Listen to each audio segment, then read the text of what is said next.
1장 35절부터 51절까지 요한복음 1장 35절부터 51절까지 제가 읽도록 하겠습니다. 조금 본문이 깁니다만 그냥 들으셔도 됩니다. 제가 또박또박 읽겠습니다. 또 이튿날 요한이 자기 제자 중 두 사람과 함께 섰다가 예수께서 건의심을 보고 말하되 보라 하나님의 어린 양이로다. 두 제자가 그의 말을 듣고 예수를 따르거늘 예수께서 돌이켜 그 따르는 것을 보시고 물어 이르시되 무엇을 구하느냐. 이르되 랍비여 어디 계시오니까 하니 랍비는 번역하면 선생이라. 예수께서 이르시되 와서 보라. 그러므로 그들이 가서 계신 데를 보고 그날 함께 거하니 때가 10시쯤 되었더라. 요한의 말을 듣고 예수를 따르는 두 사람 중에 하나는 시몬 베드로의 형제 안드레라. 그가 먼저 자기의 형제 시몬을 찾아 말하되 우리가 메시아를 만났다 하고, 메시아는 번역하면 그리스도라. 데리고 예수께로 오니 예수께서 보시고 이르시되 내가 요한의 아들 시몬이니 장차 게바라 하리라 하시니라. 게바는 번역하면 베드로라.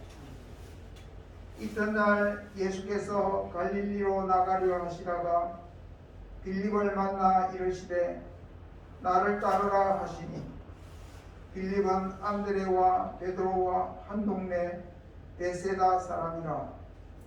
빌립이 나다나엘을 찾아 이르되 모세가 율법에 기록하였고 여러 선지자가 기록한 그 일을 우리가 만났으니 요셉의 아들 나사렛 예수니라.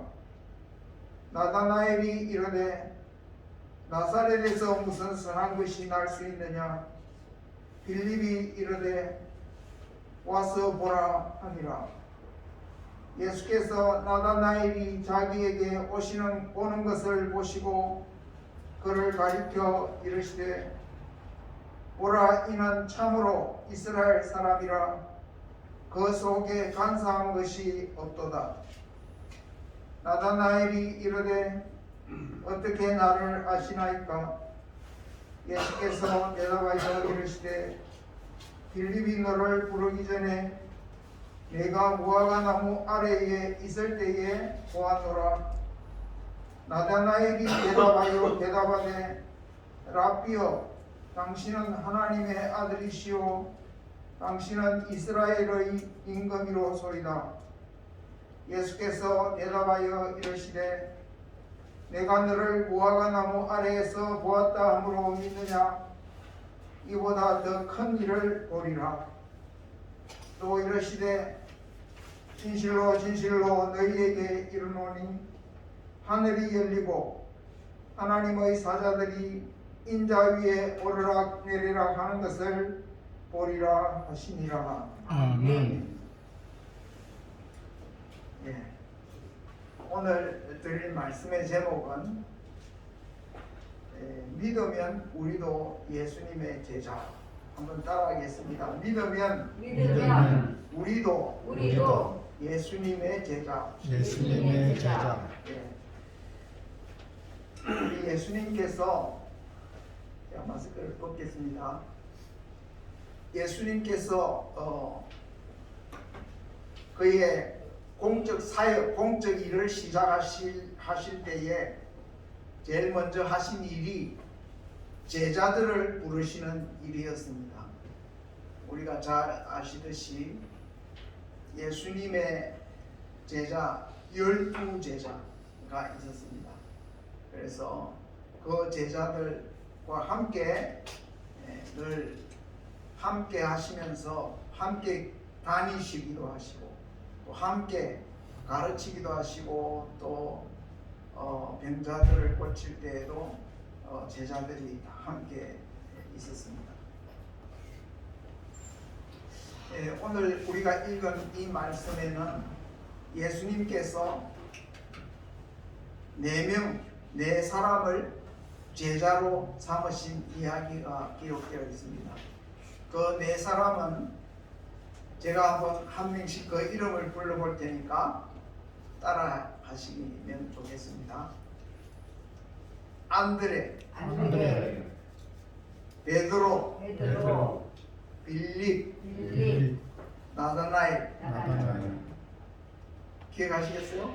안드레, 베드로, 빌립, 나다나엘.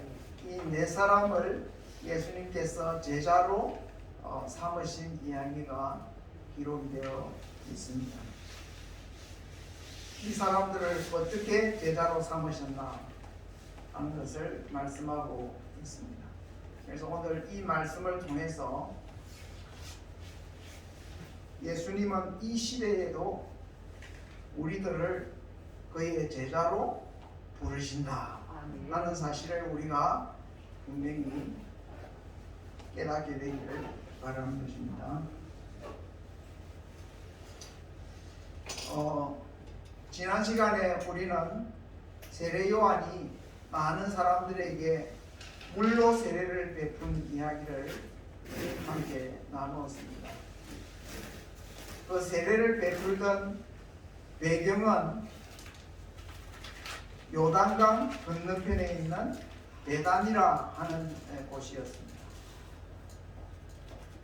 예루살렘이 있으면 이렇게 요단강이 이렇게 저 북쪽에서부터 흘러서 사해 들어보셨죠? 누워도 둥둥 뜨는 사해에까지 요단강이 이렇게 내려오는데 그 요단강 예루살렘 이쪽에 있으면 요단강 건너편 요단강 근처에 있는 베단이라는 곳에서 요한이 그렇게 물세례를 베풀고 사람들에게 회개하라고 외치고 했던 그 곳이었습니다. 그래서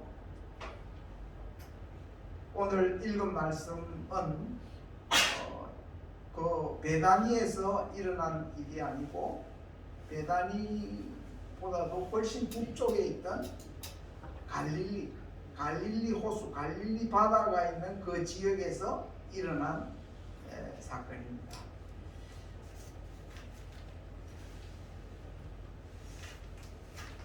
그 세례 요한이 베다니에서 예수님께서 그 지나다니시는 것을 보고 그의 제자들에게 보라 하나님의 어린 양이로다 이렇게 예수님을 증거했습니다.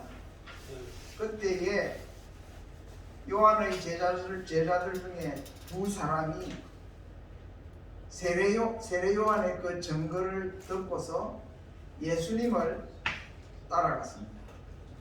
예수님이 아마 요단강 건너편 베다니에서 갈릴리로 올라오시는 여행을 시작하지 아니하셨나 그렇게 생각합니다. 그 상당히 먼 길, 150km 이상 되는 먼 길을 여행을 하셨다고 생각하는데 그 먼 길에 이 2 사람이 예수님을 따랐던 것입니다. 그래서 예수님께서 그 사람들이 예수님을 따라오는 것을 보시고 돌이켜 그들에게 물으셨습니다.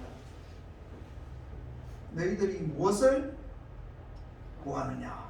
무엇을 원하느냐? 그렇게 물으셨던 것입니다.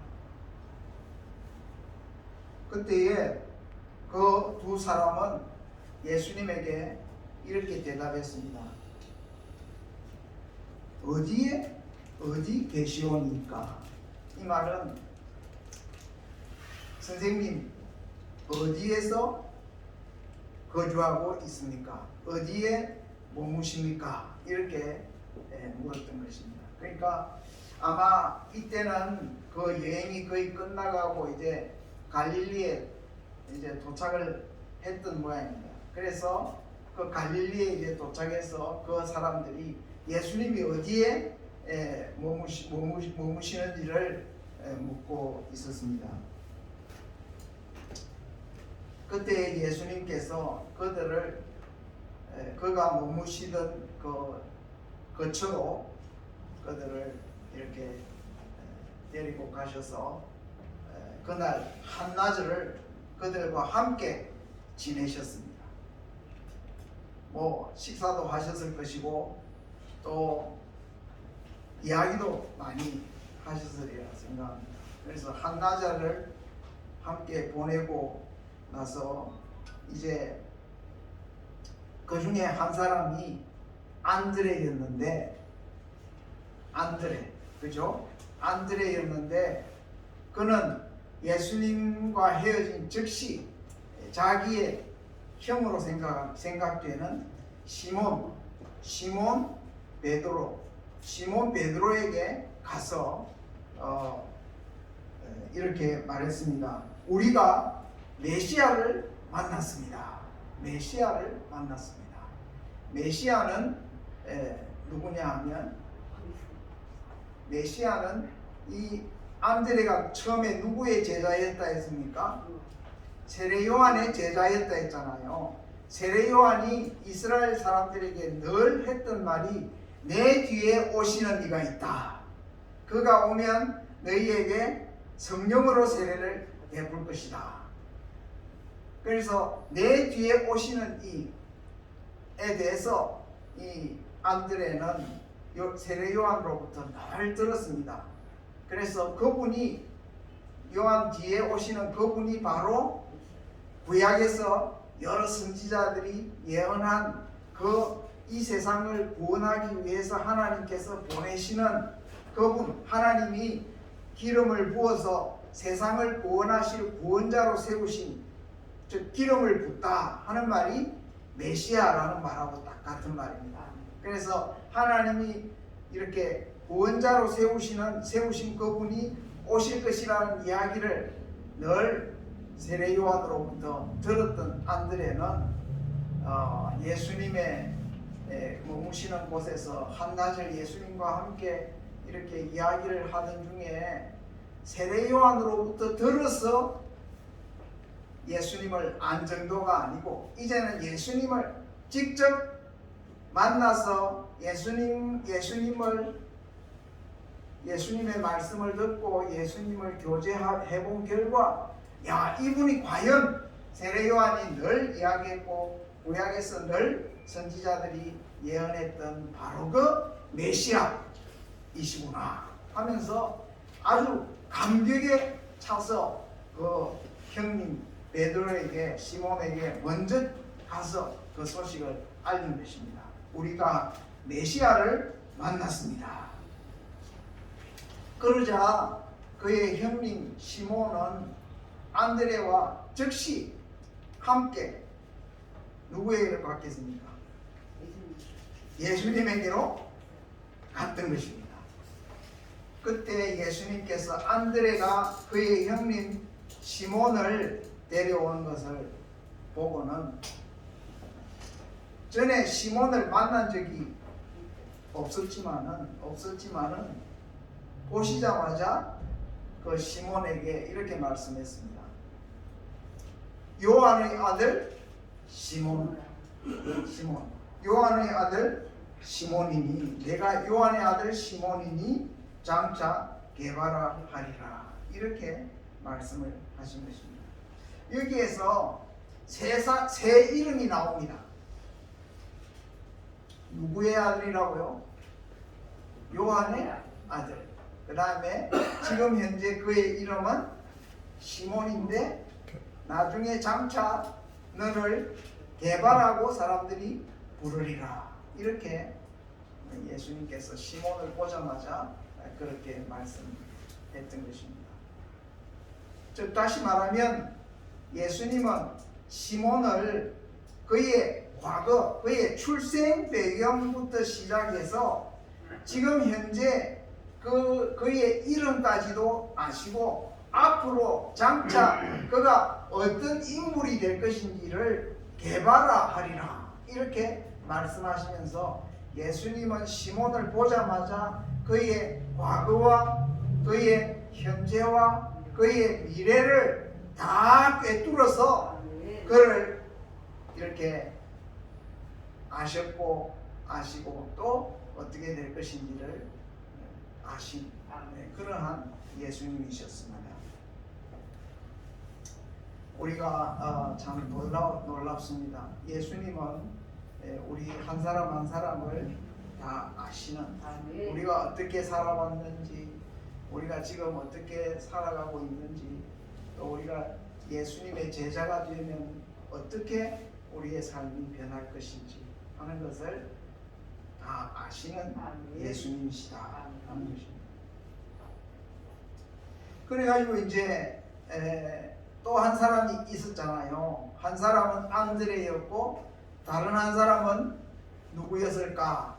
이 본문에 분명하게 딱 이렇게 말씀을 하고 있지 않지만 그 또 한 사람은 빌립이 아니었을까? 그렇게 생각합니다.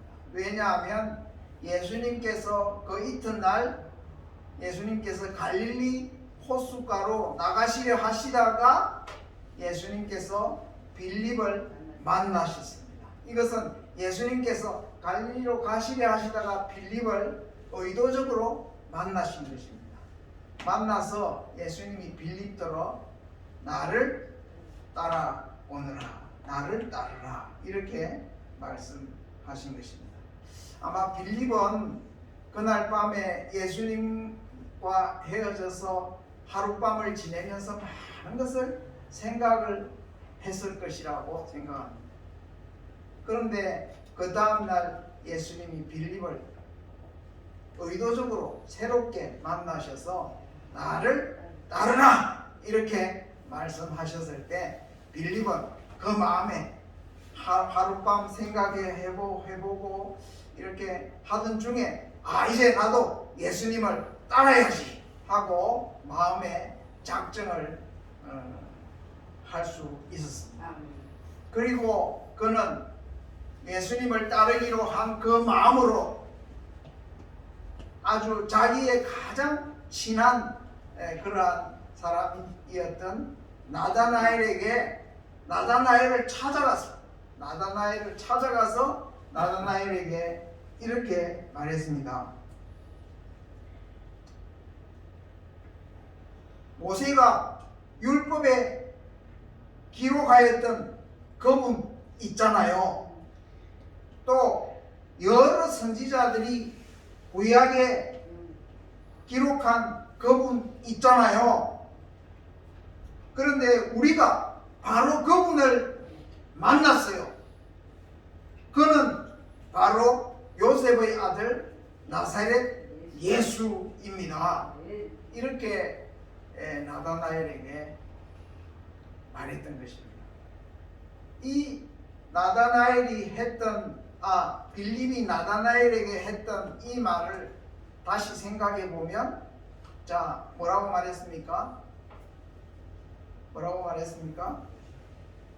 모세가 율법에 기록했던 그 사람, 그리고 여러 선지자들이 구약에 미리 예언했던 그 사람, 오실이라고 예언했던 그 사람, 즉 그는 누굽니까? 이거는 빌립은 메시아란 말은 안 했지만은 바로 모세가 율법에 기록했고 여러 선지자가 오실이라고 예언했던 그분은 바로 메시아를 두고 말합니다. 빌립도 세례 요한으로부터 오실 메시아에 대한 이야기를 많이 들었기 때문에 빌립도 예수님이 거하시던 거처에서 하루 같이 지내면서 또 요단 쪽에서 갈릴리로 오는 긴 여행길에 예수님과 함께 여행을 하면서 예수님을 보았던 그 모든 추억들, 그런 모든 것들이 바로 이분이 모세가 율법에 기록했고 여러 선지자들이 기록한 그분이시구나. 그분이 바로 누구냐 하면 요셉의 아들 나사렛 예수시다. 바로 자기가 만난 그 사람이라 이렇게 말을 했던 것입니다. 여기 나사렛 예수란 예수님이 실제로 태어나신 곳은 베들레헴 말구유에 누이셨죠. 예수님이 베들레헴에서 태어났지만 또 다른 복음서에 보면 예수님이 애국으로 피난 가셨다가 헤로드 왕이 죽고 난 후에 다시 갈릴리로 돌아와서 갈릴리에서 자라셨는데 갈릴리 자라신 그 동네 이름이 나사렛이었습니다. 그래서 우리 예수님을 그 자라나신 그 동네 이름을 붙여가지고 나사렛 예수라 이렇게 말하거든요. 그 당시에 예수의 이름이 흔한 이름이었어요.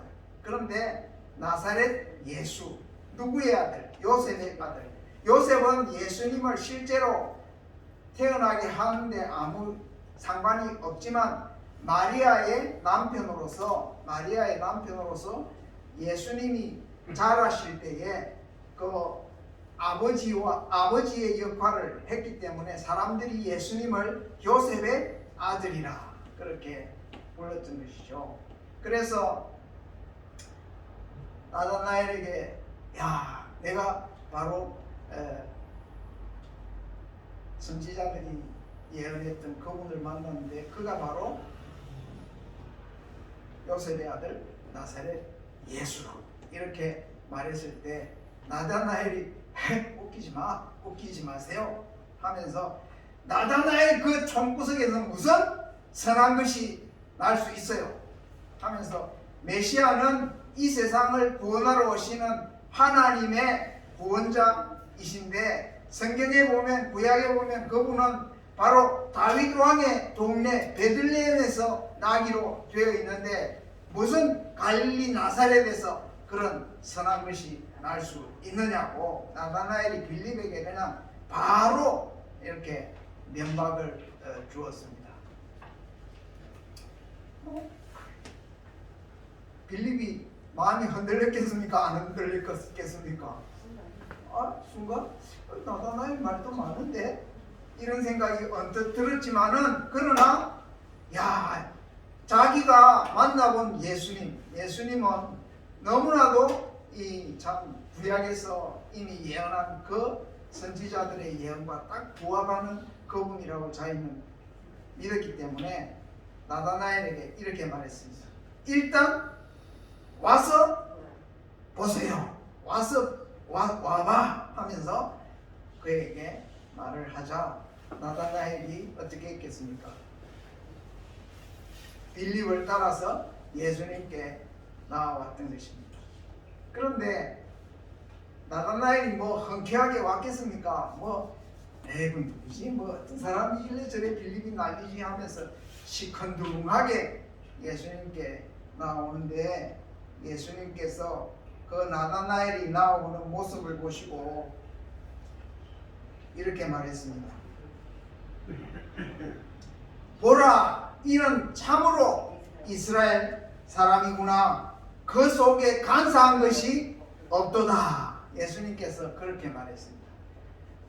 우리는 사람들을 처음 만나면 아주 막 친절하게 하려고 막 인사도 하고 막 이렇게 하잖아요. 그러면 친절하게 하면 저 사람 좋은 사람이구나. 우리가 보통 그렇게 인식을 하는데 지금 이 나다나엘이 예수님께 나오는 태도를 보면 나사렛에서 선한 것이 날 수 있겠어. 빌립이 약간 이상하구만 하면서 하도 빌립이 한번 와보라 하니까 예수님께 나와왔는데 그 태도가 그렇게 친절하거나 무슨 공손한 그런 태도, 환영하는 태도가 아니라 시큰둥하게 예수님께 나왔지만 예수님은 나다나엘의 그런 태도 가운데에도 그 사람이 꾸밈이 없고 그 사람이 무슨 이렇게 가식이 없고 솔직하고 참 간사한 것이 없구나 하는 것을 예수님이 보시고 나다나엘에게 그래 말했을 때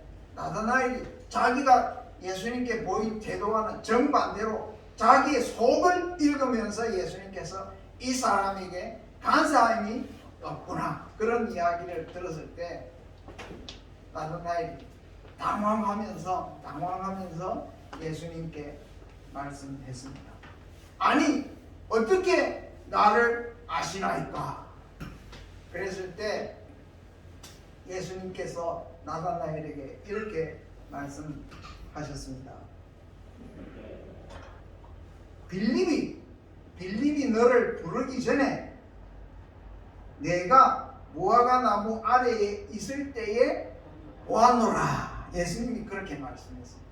예수님이 나다나엘이 무화과 나무 아래에 있었던 것을 이미 아셨고, 또 나다나엘이 무화과 나무 아래서 무슨 생각을 했을지, 무슨 참 마음으로 그 무화과 나무 아래 앉아 있었는지를 예수님께서는 이미 아시고 그것을 나다나엘에게 말씀하시자, 나다나엘이 자기가 무화과 나무 아래 앉아 있을 때에 그 자기의 그 생각, 자기의 그 여러 가지 뭐 고민이면 고민, 이런 것들을 다 아시는, 벌써 알고 계시는 예수님이라는 것을 자기가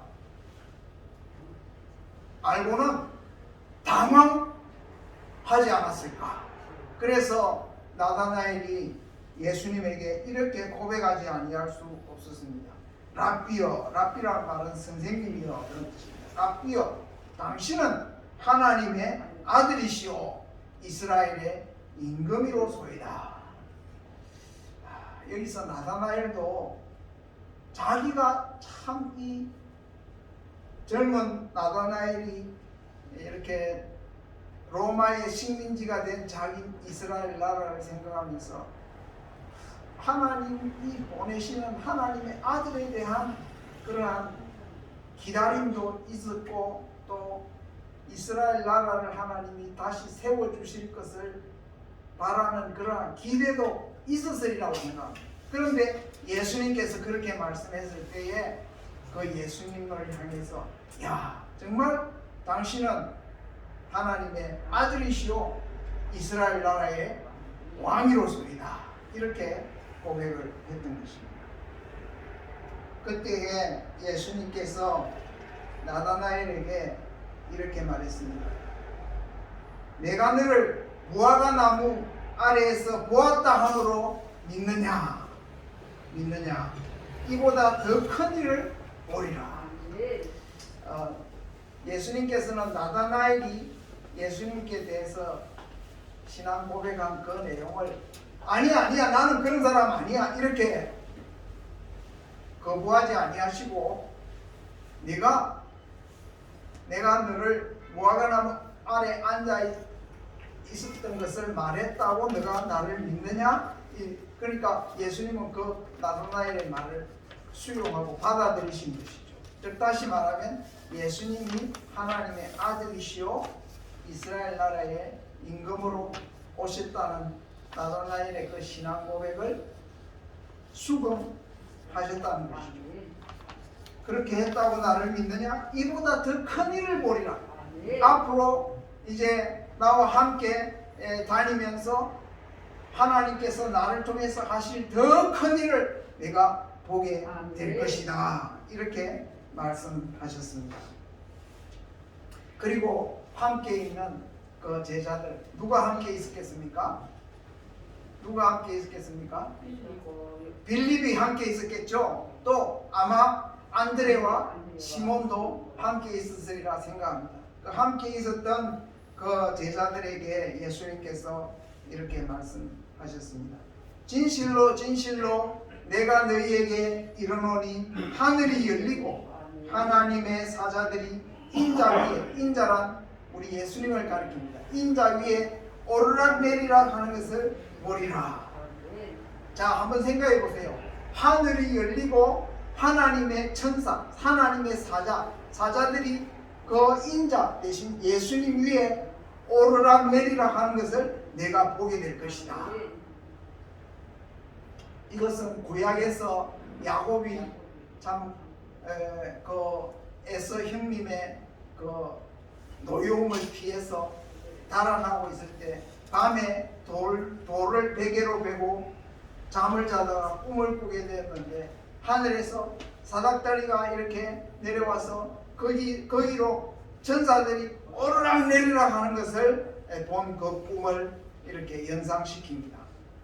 이 말은 무슨 뜻이냐 하면 예수님은 하나님의 아들로서 이 세상에 보내심을 받은 분인데 하나님 아버지와 세상에 보내심을 받은 예수님 사이에 하나님의 사자들이 오르락 내리락 하면서 그 하나님의 분부를 전하고 또 예수님의 분부를 또 아버지께 전하고 하는 이러한 하나님 아버지와 그 아들 예수님 사이에 이렇게 소통이 늘 있을 것이다. 너희들이 그것을 볼 것이다. 이 말씀은 전 예수님께서 과연 하나님이 보내신 그 아들이시라는 증거를 너희들이 보고 알게 될 것이다. 이런 뜻이었습니다. 자, 이제 시간이 많이 지났는데 우리는 이 시대에 예수님의 제자가 될 수 있느냐 하는 것을 이제 간단히 말씀드리고 말씀을 맺겠습니다. 제자, 예수님의 제자라고 하는 것은 예수님을 이렇게 예수님에게서 도움을 얻으려고 예수님을 따라다녔던 많은 사람들을 예수님의 제자라 그렇게 부르지 않습니다. 예수님의 제자는 어떻게 예수님이 제자가 되느냐 하면 나를 따라오너라 예수님께서 부르실 때에 내가 예수님을 따르겠습니다 하고 응답함으로써 예수님과 그 사람 사이에 이렇게 부르심과 응답이 있어가지고 이렇게 예수님을 따르게 된 사람들을 예수님의 제자라 그렇게 말씀합니다. 그렇기 때문에 우리 시대에 우리가 예수님의 부르심에 응답한다 하는 것은 무슨 뜻이냐 하면 내가 예수님을 하나님께서 이 세상에 죄를 사하시기 위하여 보내신 구원자이심을 내가 믿고 하나님이 보내신 하나님의 아들이심을 내가 믿고 예수님을 내가 믿고 예수님께 내가 예수님을 믿습니다 하고 이렇게 신앙 고백을 한 자들은 예수님의 부르심을 받은 자들입니다. 그리고 내가 신앙 고백을 했다는 것은 내가 예수님을 따르겠습니다 하고 응답한 자들이다 이렇게 말할 수가 있는 것입니다. 그렇기 때문에 누구든지 예수를 믿으면 예수님께서는 우리를 그의 제자로 삼으셨다는 것입니다. 그렇기 때문에 제자들은 이제 예수님을 따름에 있어서 그냥 구경하듯이 따르는 것이 아니라 또는 자기의 형편에 따라서 기분이 좋을 때는 예수님을 따르고 기분이 싫으면 예수님을 떠나고 어디 소풍 갔다 다시 오고 그런 게 아니고 예수님을 나의 인생에 있어서 나의 인생의 참된 생명과 진리의 길로 나를 인도해 주시는 그분으로 내가 받아들임으로써 내가 그분을 따름으로써 하나님 아버지께 나아가는 그 길로 삼는 그러한 사람들을 예수님의 제자라 그렇게 할 수 있습니다. 우리가 아무리 나이가 어려도 아무리 나이가 많아도 예수님께서 우리를 부르심으로써 우리는 예수님을 믿고 따르는 예수님의 제자가 되었습니다. 그렇기 때문에 예수님의 제자들처럼 우리가 예수님을 믿고 따르면 예수님이 누구신지를 더 분명히 알게 될 것입니다. 왜? 예수님의 말씀을 통해서 예수님과 교제함을 통해서 예수님이 누구신지를 더 분명히 알게 될 것이고 그리고 예수님께서 하신 일 그리고 예수님께서 하신 일에 대해서 더 분명하게 보게 될 것입니다. 그래서 저와 여러분들은 이제 우리 등대 교회에 나와서